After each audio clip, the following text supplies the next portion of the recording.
webale mulongo First Lady Mwakiri zoba wape kitini sa chama mulongo kandi wanti zinga na kunti zinga Sirumanyi. Thank you very much, Madam First Lady.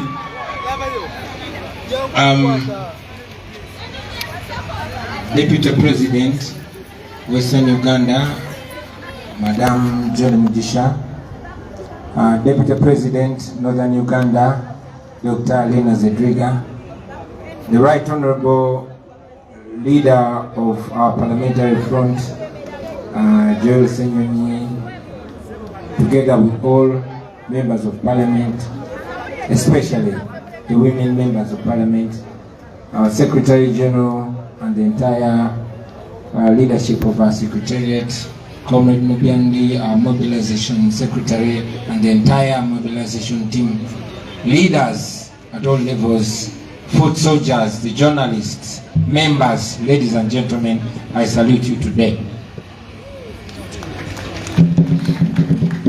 Today is an honorable day. Today is Women's Day, the day to celebrate our mothers, our sisters, our daughters, the most important side of humanity.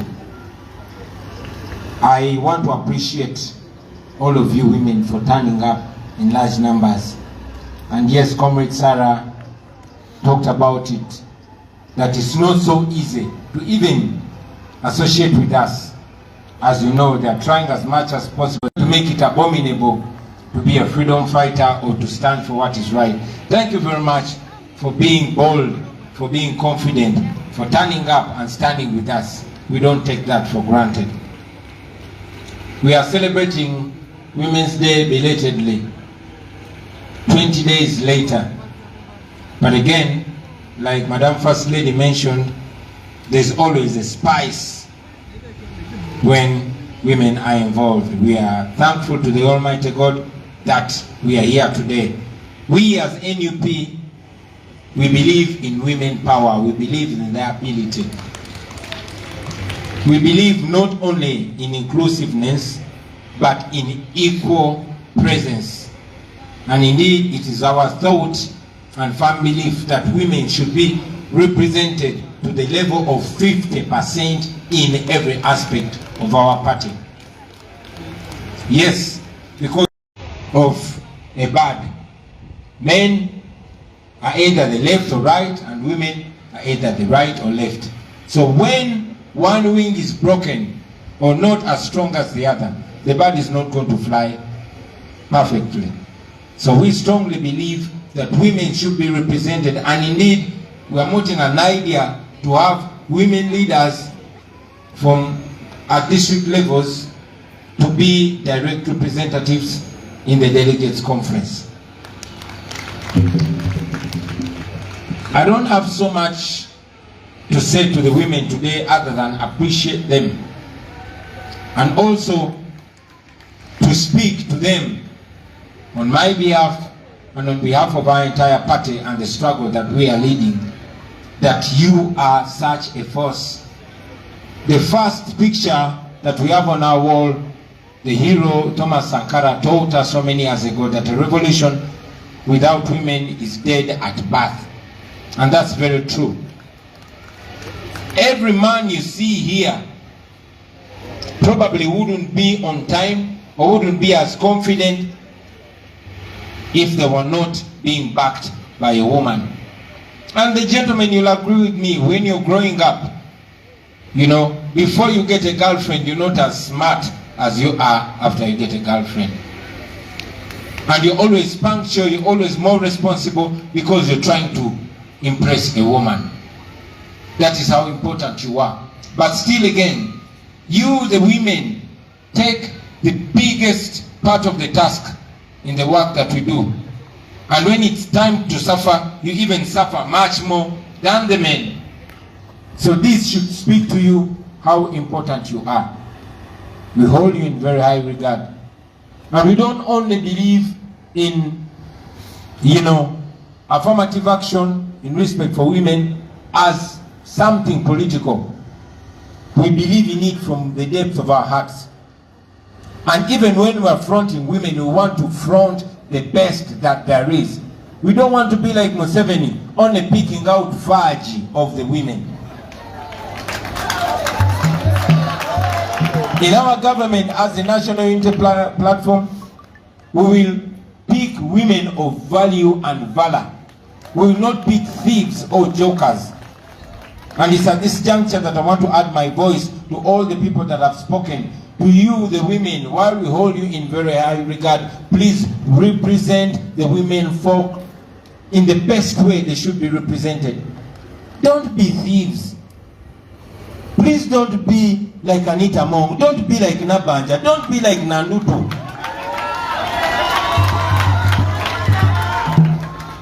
Be the women that their children will be proud to call a mother.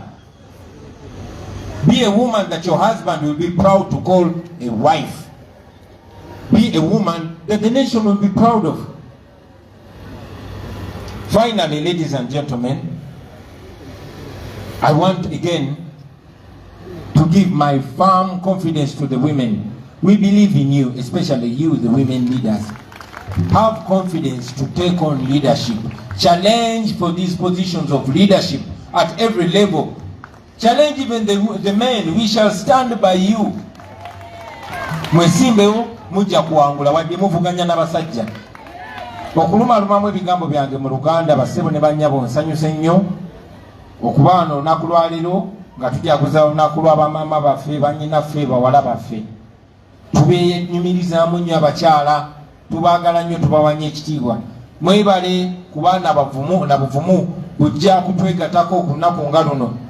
Ne mu mbeera eno ng'amagye ne poliisi bijjuddeeyo, mu mbeera eno nga bataddewo okutya okw'amaanyi okubalowoozesa nti okukwatagana naffe bw'omuntu yenna okukkiriza bye tukkiririzaamu obwenkanya n'amazima n'enfuga ya demokrasi nga babifudde eby'obulabe. Mwebale kuba abagumu ne mujja.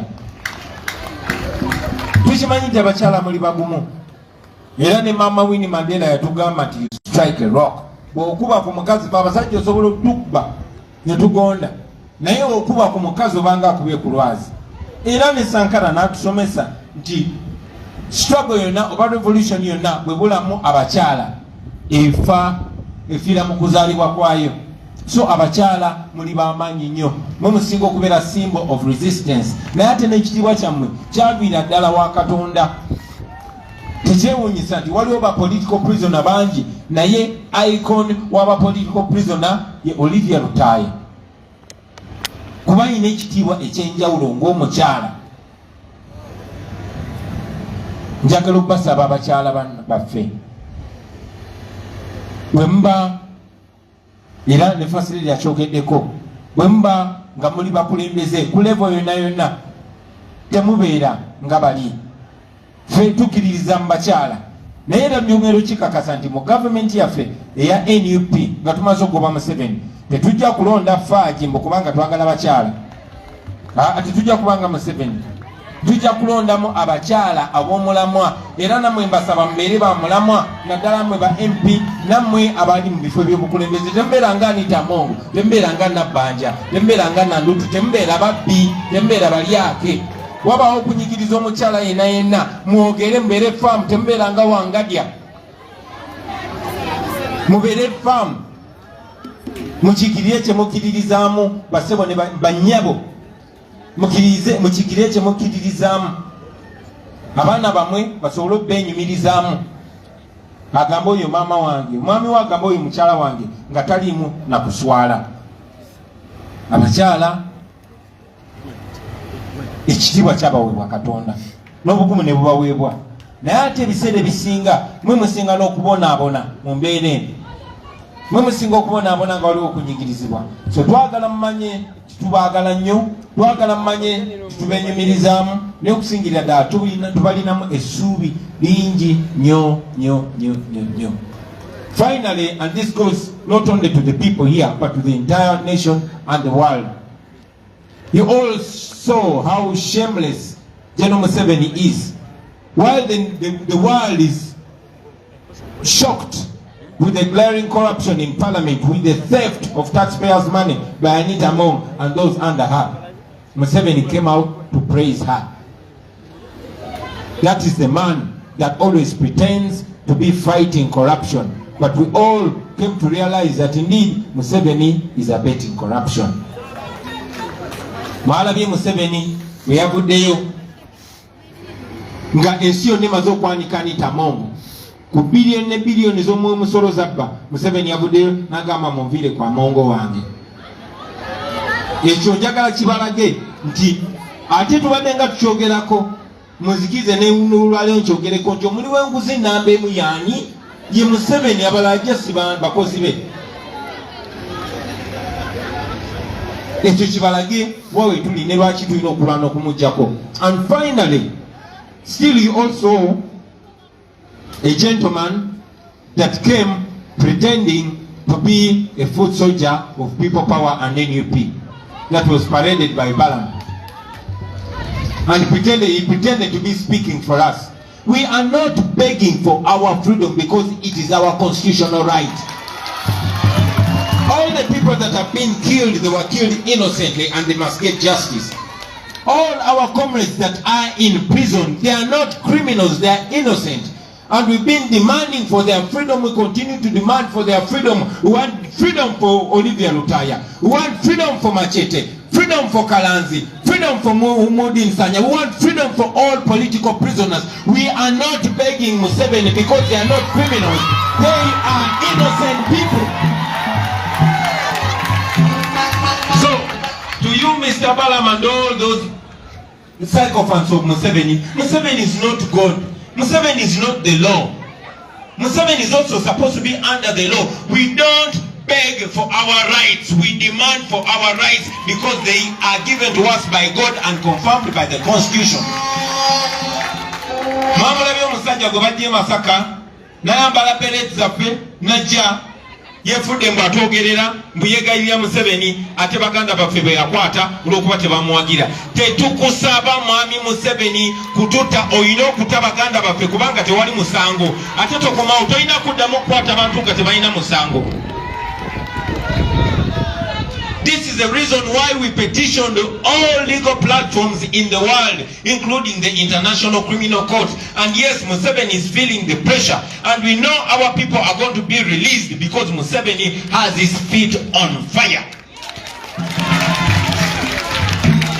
We are not begging, we are demanding for our freedom.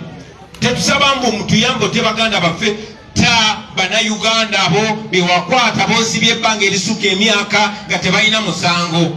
Ekirala toddamu kukwata bantu nga tebalina musango. Amateeka bwe bagaba bwe gali gakole. Abantu mubakutte, mubasibye, temubawozesa kubanga mwagala otutiisatiisa, mwagala tukakkane Museveni tetugenda kutya.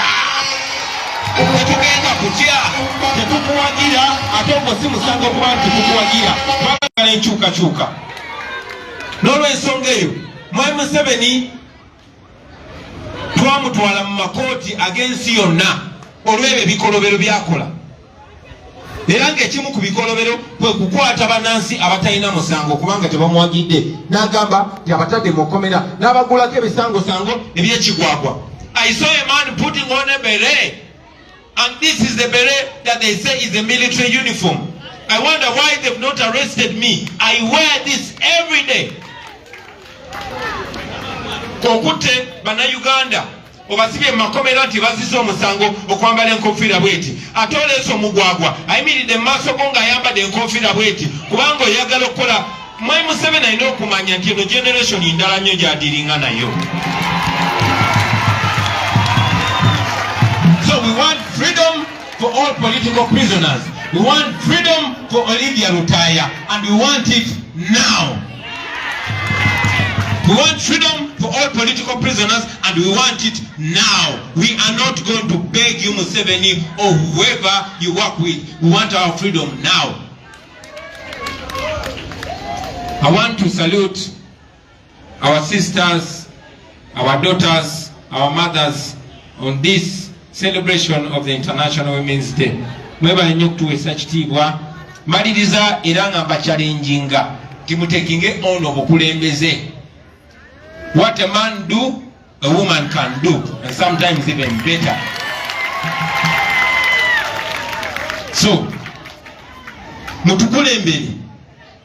mutukulembere oba oli abo bwe tunaba n'obukulembeze obw'abakyala kubanga mwe muli bamaama naye nga bwe mbagambye nti mu bakyala waliyo abakyamu waliyo n'ababbi so mukyegendereza ekyo basebo ne banyabo mwebale nnyo okumpuliriza mukama abampeera omukisa